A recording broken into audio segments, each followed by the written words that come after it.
content kundi artista.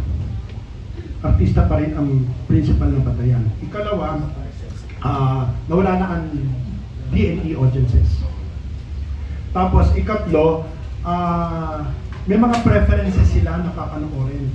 Unfortunately, romance is no longer something that you watch in a cinema. In other words, ang mga priority nila yung mga ano. Tapos, mga masaklap, 76% of the audience prefer foreign films. That's really sad. Now, you ask yourself, what happened? Why 76%? Remember, ang audience mo ngayon is ABC, not even A, B, and C. Okay? Ang taas ng standard nila. Another thing nag-affecto, alam mo, MJ, kung ano naka-affecto? Yung pandemya.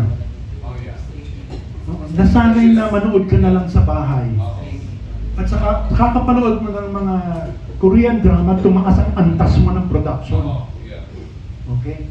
Kaya kung putsi-putsi yung production mo, hindi ba? Hindi ka papanoorin. Sabihin, sulit ba ito ng 400 ko?